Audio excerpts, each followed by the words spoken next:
Hello, everyone. How are you today? I remain your host, Marlai Hano Puti. Thank you so much for joining me today on the climax of our third year anniversary. Thank you to everyone.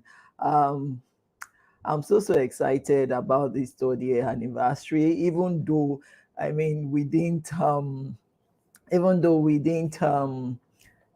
didn't blow it big like we used to. Please do pardon us for that because this year has been very eventful for me. We had to do a lot of moving around, a lot of traveling this year, settling down, moving from house to house, and but we thank God that in the midst of it all, I still create time and find time to do this because I know that this is what we need for now, in society, in our nation, and even in the world, because a lot is happening now all over the world that you can tell that it is when we fix all the things going on at home, in the home, that is when our society, our nation, and even the world at large will begin to find peace, and will begin to make sense. But for now, it's like you hear a teenager taking a gun to shoot down another other children. The life you cannot create, you just take it. A lot is happening. You see parents modeling bad examples for their children, and these children grow up to become something else, and you start wondering what went wrong. Now, we shouldn't forget that all these things started out from the home, the home. That is why we believe that if we pay attention to the home, if we can fix all the problems and the issues in the home, then we believe that our world will become a better place to live in. So, like they say, charity begins at home. The training, the home training, the good behaviors, the good manners, everything began from the home. So I would like to say thank you, first of all, to all our members, Mary Clinic family. Thank you to everyone for always joining us. I decided to stream live, to all our platforms right now so that I can appreciate everyone, to all our members, even though I noticed that some of us, we are just out there, to comment on post alone. But when it comes to we learning from our speakers, is like some of us, we are reluctant, we don't want to watch the video, or we don't even want to share it. Please, I want you to know that knowledge is power. Knowledge is very important. When you harm yourself with knowledge, I tell you, the sky is not even your limit. You will become limitless when you are knowledgeable. And that is why I personally, I don't joke with knowledge. I read, I learn, I research. As a matter of fact, research is part of me.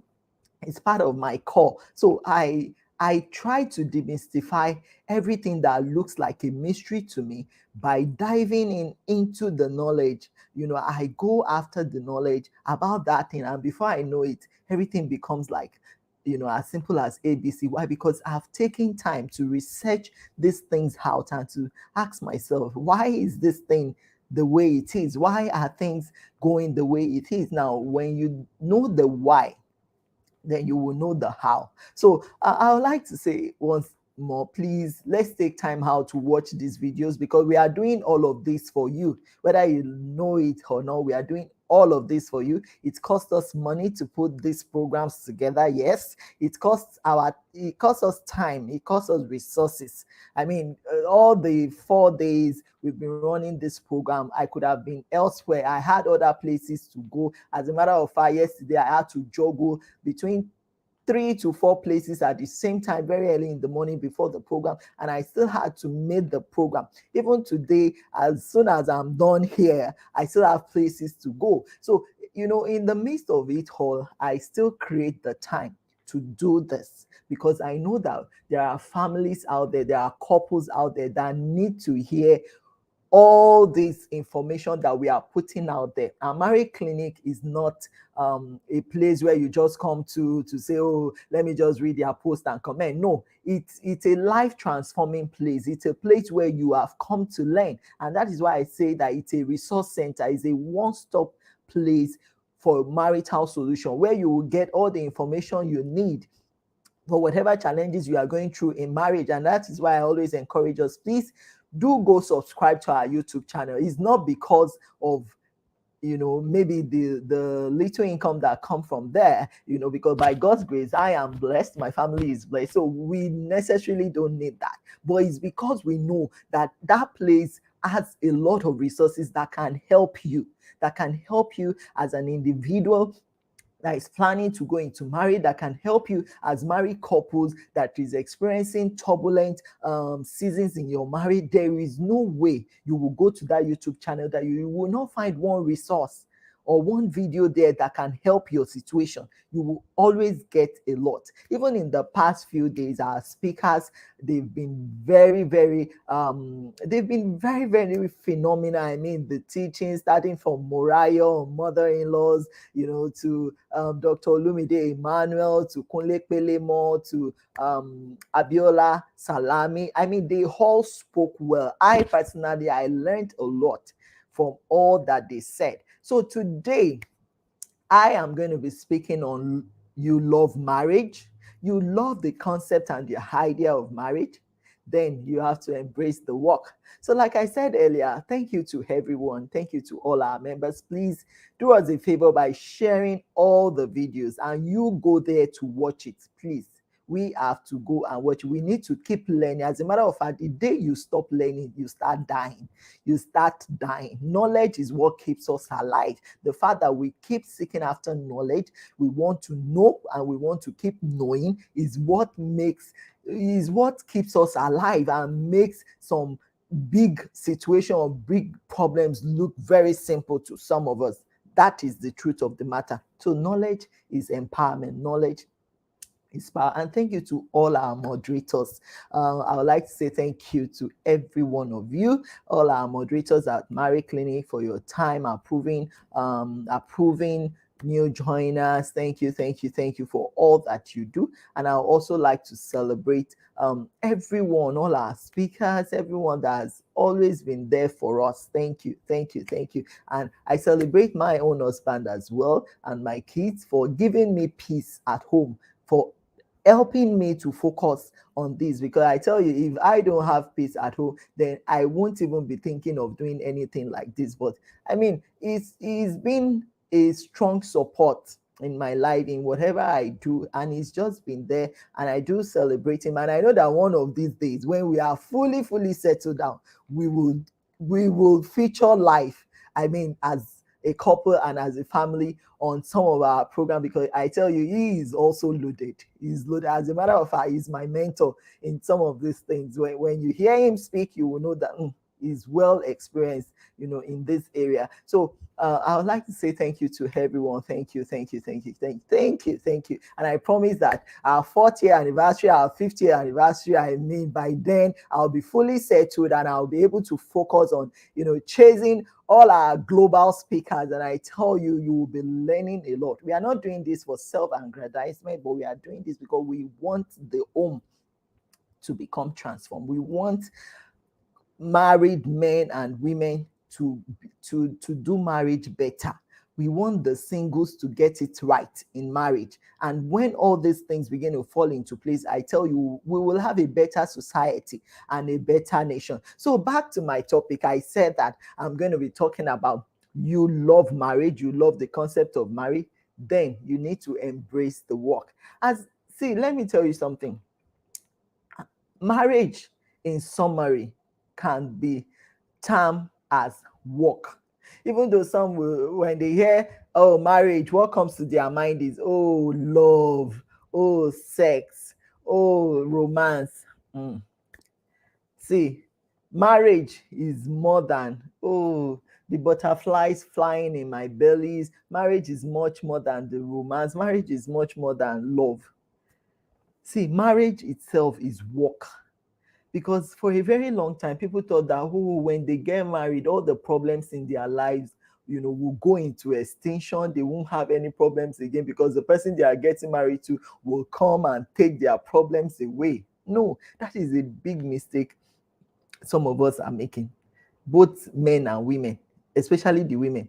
You think that, oh, because you are going into marriage, all the problems in your life will suddenly go away. All the financial challenges you have will go away. All the challenges of life. No. See, that is when the problems will double. Why? Because it's no longer you alone. You are now going to be joining yourself together with another person. And by the time both of you start cohabiting, start mating, you will start giving birth to children that you will be responsible for. And when those responsibilities start coming, I tell you, they can be lot of work. It can be burdensome for just one person alone to handle. And that is why it is said that two are better than one. Two are better than one is in the sense of responsibility. It's talking about the work. The enormosity of the work that marriage entails requires that it is two persons that will do the work. It is two persons that will take responsibility for the work.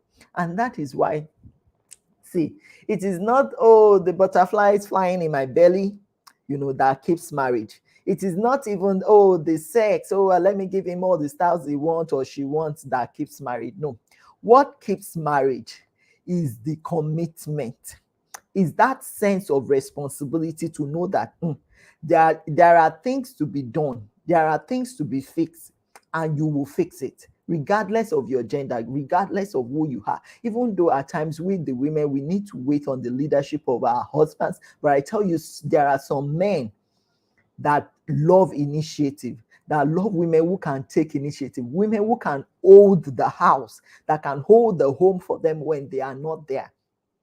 Because it is not all of us that are fortunate to marry a man, that will always be there at home with us 24/7. There are times when they are not at home. It's possible they've gone to work, or, work has taken them out of the state or out of the home, for days, for weeks. When they are not there, are you capable of holding the home, holding forth for them before they come? Or you will be like, oh, well, he's not around, she's not around, I can't really do much. And you leave everywhere to be in a mess, you leave things undone. The children are looking tacky, dirty, tattered, and everyone is wondering, do they have parents at all? So if we claim that, oh, we love marriage is of God, yes, we want to get married, everyone wants to get married, it's a good thing to be married. I mean, there are benefits that comes with being married, but I tell you, it's always good for you to know that behind that veil of marriage is work. And to make the marriage a lasting one, you yourself must be committed to doing the work. You must have that sense of responsibility that marriage is work. Marriage is commitment. Marriage is duty. Duty is a call to duty. As a matter of fact, marriage can be, can be, I won't say it's your calling, but it can be like a calling. It's service to humanity, service to the person you are married to, service to the children you are giving birth to, service to your family or to your in-laws. It can be service, yes. It can be service. It can be a whole lot. And that is why we say at times that love is not enough. It's not because we know that love is not important. Love is important, but see, just say, oh, my dear, I love you, I love you, I love you. Love, love, love, love. No, that alone is not enough. We've seen people who are in love when they were courting, they were like, taking each other around. You feel like, oh, they are in love, they are in love. But when they get into the marriage, they won't last 3-4 years, they're falling apart. Why?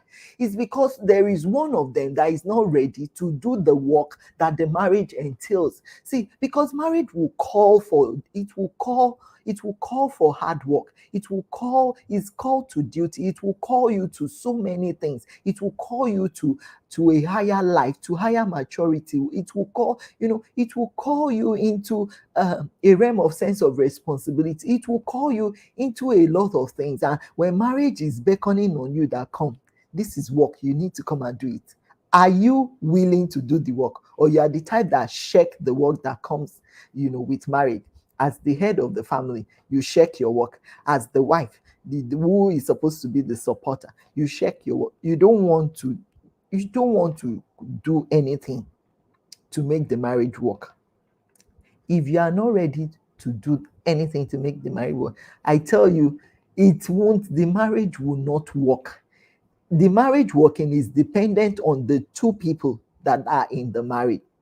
I've seen cases whereby people will get married for just that social status of, oh, I want to be married. So you go into the marriage, oh, you just want to be Mrs. Mr. Oh, married, we have marriage certificate. Oh, yeah, let's come and do the work. Let's put food on the table. They can't do it. Let's take care of the kids. They can't do it. Let's fix things in the marriage. They can't fix it. So how can you say you have a marriage when you are not ready to do the work?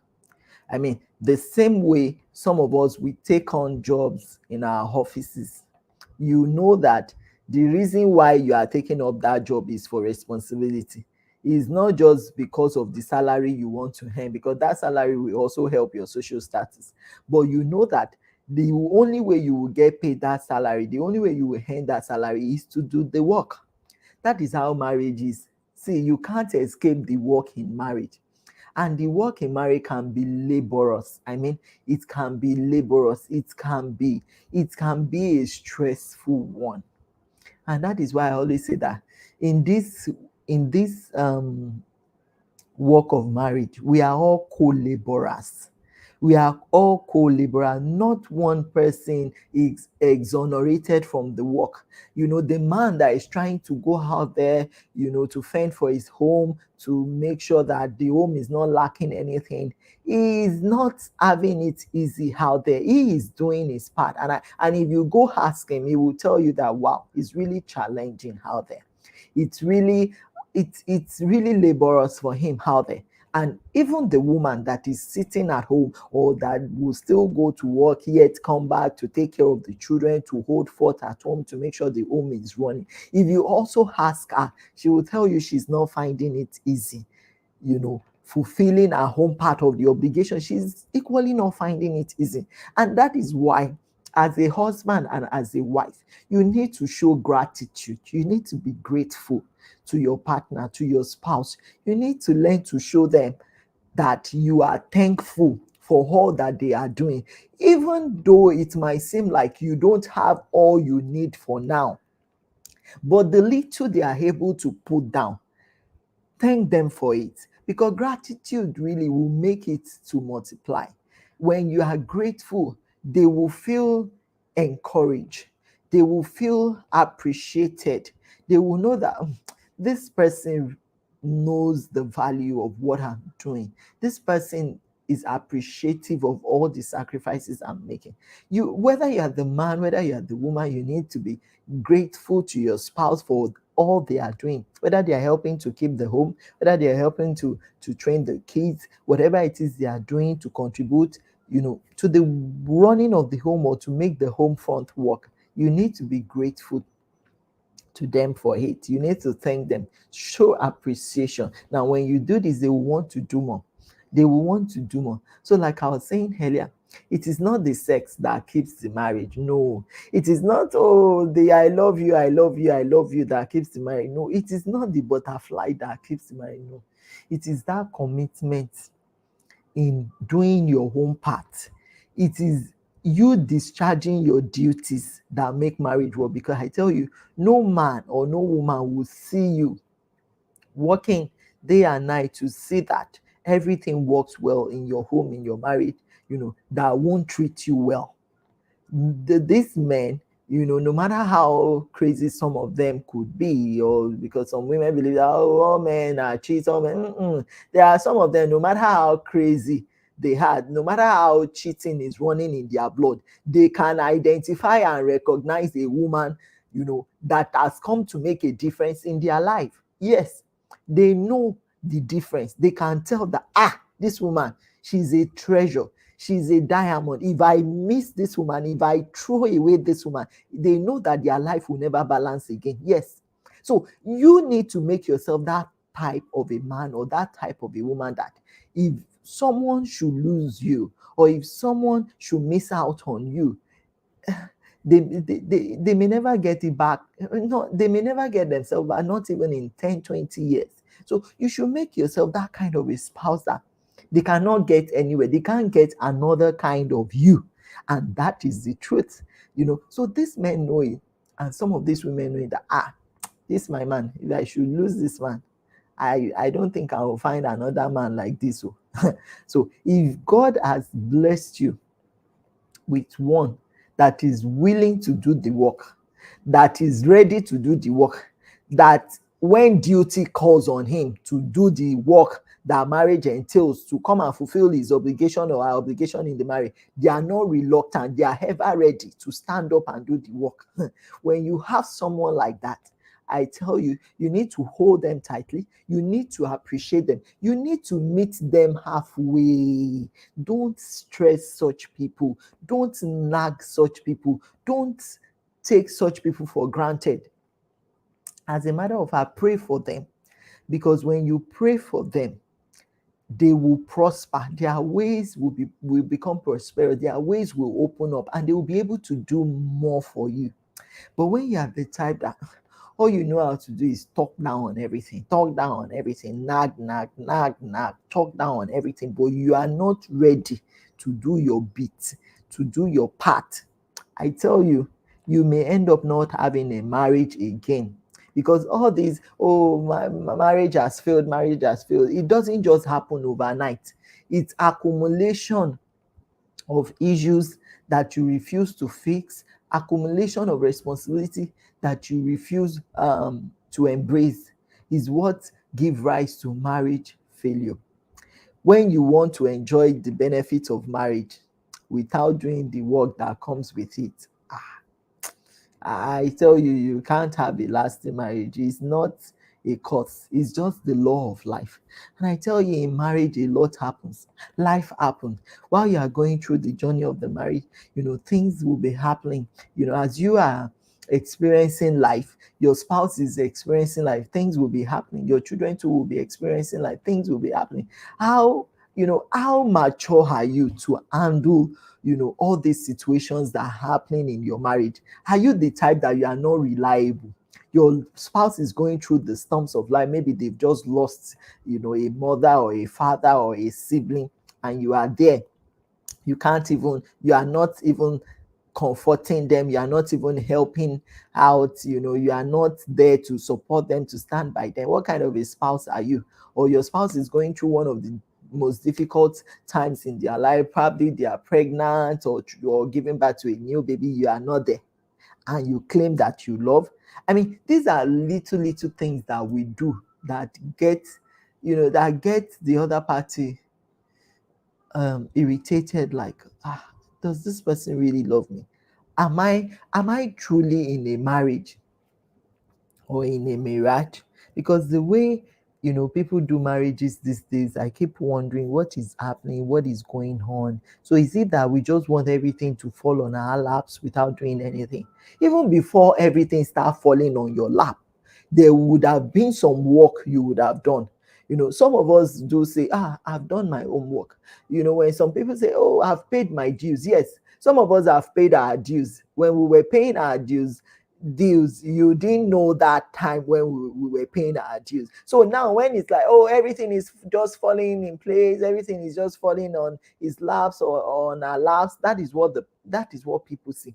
But when they were busy in their closet paying their dues, laboring over the marriage, laboring over the children, you were not there. You weren't seeing what they were doing. There are times that when the wife is tired, the man will be like, oh, you need to take some rest now. Let me help you out. The man will beat the kids. He will fix their food at times. He would go out of his way, help with chores and everything.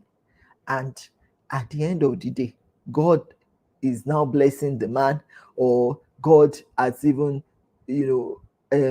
promoted the children, and they are all doing well, and you are now there sitting in your corner and saying, oh, well, how come he's the only one God things are happening for? How come he's the only one God is blessing? How come she's the only one? Please, the question you should be asking is, where were you when they were busy laboring over that marriage, over that union? Where were you when they were laboring over those children?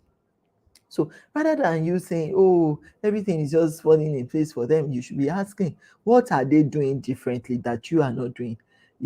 What role are they playing well? Because I tell you, the blessings always go to the person that is taking the responsibility, whether we know it or not. The person taking the responsibility gets the blessing. And if it's both parties that are always taking responsibility, you will just notice that both of them their life will be taking a flight, regardless of all the challenges they are facing in life. Things will keep moving for them. And that is why two are better than one, because both of them are able to face life challenges together. And two good heads are always better than one, because they will be advising each other. This is how we should do it. This is the way we should go about it. This is how we should go about it. And if both of you can work together in harmony, I tell you, not even the sky will be your limit. Things will work out for you. It's only a matter of time if you are willing to do your own bit. So don't just want to be married. Don't just want to be, oh, Mrs. this, Mrs. that. Oh, don't just want to be, oh, I also have a wife under my roof. No. Beyond that, ask yourself, am I doing the work that this institution entails? The call to service, the call to duty, the call to higher responsibility that marriage entails. Am I doing it? Am I discharging my duty as a husband, as a wife? Am I doing my part? And it is not the place of one person to take care of the children. Both parties are responsible for taking care of the children. It's just that at times one person may have the time to stay back, to watch over them, to help them out, maybe with their assignment, with their homework, while the other person will have to be at work. But see, when the other person who has gone to work is around, he or she should also do it. Get involved, take over from where the other party stopped. You need to also get involved. You need to get involved. See, it is the commitment that will make the marriage work, that will make the marriage lasting. It is not the butterflies in my belly, even though those things can be good, but I tell you, they are feelings, they are temporal. When we are talking about lifetime relationship, we are talking about work, we are talking about taking responsibility, we are talking about commitment, we are talking about doing your part. See, the work in marriage at times could take 2 decades, 3 decades, 20, 30 years. Are you ready to keep doing the work for that long until the end of life? Or you are the type that you only do the work for 2, 3 years, you will be like, I'm tired. Some, they don't even want to do the work at all. They want to leave all the work to one person alone to do. And there's no marriage that will succeed like that, or that will experience bliss that way. When you leave all the work to just one party alone to do, it will be too burdensome. It will become a yoke in the life of that one party that is doing everything. And God did not design in it to be like that. Even if one party has to do everything, it should be for just a while. For just a while. He said, after you have suffered for a while, just a while, then I will settle you. Then I will bless you. I will comfort you. It's after you've suffered for a while, not you have to be the one doing everything for a lifetime. No. Then that concept of marriage would have been lost in that kind of arrangement. So I'd like to stop here now. I think I've said enough. If you love the concept of marriage, if you want to get married and you think that marriage is what you need, please think again, because what you are saying invariably is that work is what you need. Work is what you want to go and do, because that is what marriage entails. Those children that you are bringing to earth is work, is work. Taking care of them is work. Is work, is commitment, is responsibility. It will cost you money, it will cost you a lot of things. So I would like to stop here now. I hope I've said a lot. Like I said again, happy third anniversary to every one of us. Thank you to all our members. Please, all these videos, let's go and watch them. They are not just there for decoration, they are there for us. And we are raising we are raising knowledgeable people, not people that they just want to read the things that are happening in people's home, comment and all of that. But self-development, you don't want to invest in self-development. Please, you have to invest in yourself. I don't believe in just being there, being on the internet, being online, just reading things, commenting. But you yourself, you are not paying attention to yourself, you are not developing yourself. Please, you have to seek knowledge. You have to develop yourself, whether you're a man or a woman, whether you're a husband or a wife. Being a wife is not an excuse for you not to develop yourself. And being a man too that goes to work is not an excuse for you not to develop yourself. I thank God for the kind of man God gave to me, because every time he keeps telling me you have to keep developing yourself.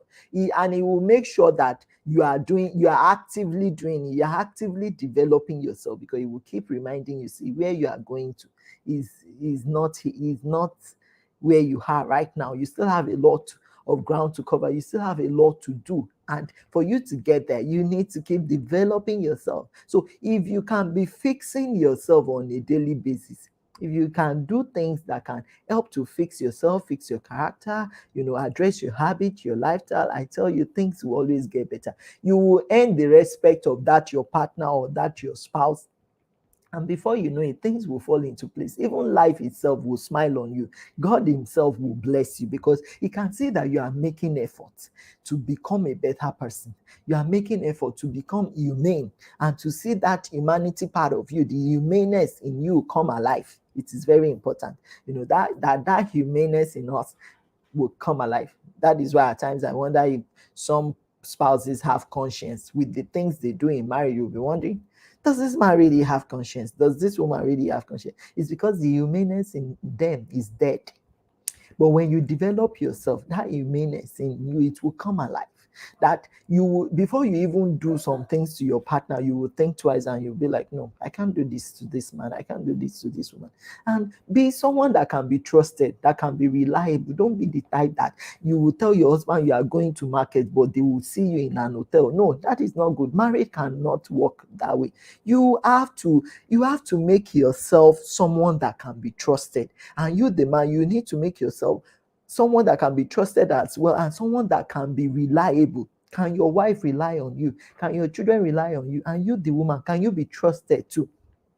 So let's think about all these things. Let's fix our character. Let's invest in ourselves. It's not in the clothes or in the makeup. No, it is in that self-development, developing yourself. It is in the content of your character. Now, if you can pay attention to that, if you can set aside, time to develop self on a daily basis, I tell you, before you know it, doors will open for you. Things will fall on your lap. People will think, oh, she's just blessed, she's just favored. No, they don't know what you are doing behind the scene. They don't know the sacrifices you are making. At times, I don't sleep till 12 a.m., 1 a.m. every day. And by 6 a.m., I'm awake again. So when people are laboring behind the scene and we don't know what they are doing, please, when God is helping them or blessing them, you don't complain, or you don't say, oh, you show me. You need to, you should ask yourself, what are they doing differently that you also need to be doing? So I think I would like to stop here. I've said a lot. Another name for marriage is work. Work is not sex. It's not, oh, I love you. It's not romance. It's work. So if you love marriage, please let's embrace the work. If both of us as husband and wife can do the work, I tell you, the marriage will work. the marriage will surely work. But it is when one person is shaking the work, when one person is neglecting all the work for the other to do, that is when there is crisis, there is resentment, there is fight, there is disagreement, misunderstanding. But when both of us are doing the work, we are pulling our weight. I tell you, it will work out. And you, both of you, will appreciate each other, and you will know that this person is committed to this union. This person is committed to this relationship and committed to this marriage. And before you know it, things will fall in place. Life has a way of smiling on those who have a sense of responsibility, who have a sense of duty, who will not,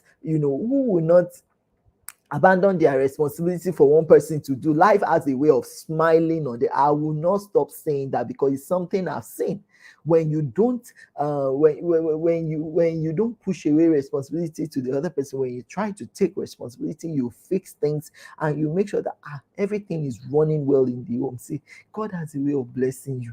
Your life will just be blessed. You will not know why. Things will work for you. Things will fall in place for you. That is the truth. Just do your part, and God that sees every one of us will always reward us accordingly. So, like I said, marriage is work. Marriage is what is beyond the butterflies flying in my belly. It's beyond I love you, it's beyond sex, it's beyond the romances.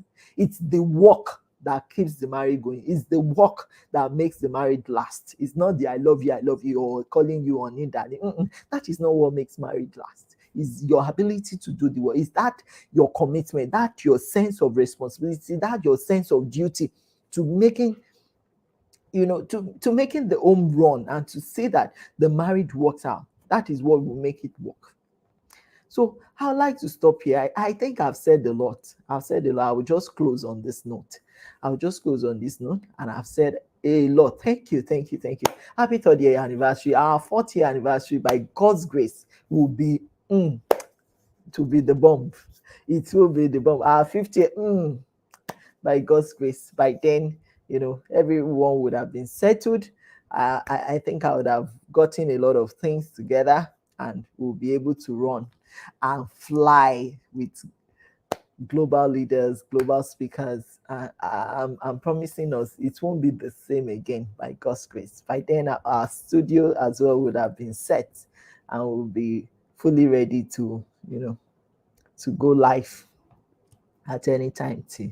Thank you so much. So I remain your host, Malai, and opposite the convener of Marriage Clinic. It's a lot of work to do Marriage Clinic work. It's a lot of, I get those messages every day, yet out of my busy schedule, I create time to attend to all those questions, help me pose that. And I believe lives are being touched. One of these days we'll be sharing, we'll allow people to share their experiences, their testimonies. I believe lives are being touched, even though we are not sharing those things. I get messages from people saying, "Oh, after reading this post, this got sorted in my home, in my family," and things like that. So I believe we are touching life, no matter how little. We are. And I pray that God will bless every one of us for those comments. So there are some people in that group that when they make comments, even high, I learned from it. At times I'll go and tell my husband, see this comment on this post. What do you think? And he'll say, yeah, the person actually spoke well. That what the person said is true. Have you ever thought about it like this? I myself, I learned from those posts. I learned a lot from them, especially from some comments. Well, please, if you know your comments will not be objective, it's better for you not to comment. But when you want to comment, please be objective, but at the same time, have empathy towards the person going through that. Don't just come and say, oh, are you, don't know. We don't want abusive words. We've said that time and time again, because these are matters of the heart. So please, let's be kind when we are expressing ourselves, when we are trying to comment on things. Let's be kind. Let's show kindness. So I love you all. I wish that we could have a physical gathering where all Marriage Clinic members can come gather, and we can talk, we can relate, we can do a lot of things. But we are looking forward to that. I know with time that opportunity will come. And I'm just happy about how God is helping us. We've hit the 100,000 mark. I know very soon we'll get to the 500,000 mark, 1 million, 5 million. Before we know it, we go around the world. Thank you, thank you, thank you, thank you, thank you, thank you, thank you, thank you. God bless your home. God bless your family. God bless your children. God will bless you, and God will make a way for you out of no way. He will make a way for you. That is my prayer always, that God make a way for all married clinic um, members, for all married clinic family. Make a way for them. Open up their ways and bless their children. I pray for you all. Thank you, thank you, thank you. Till we meet again, I say bye bye.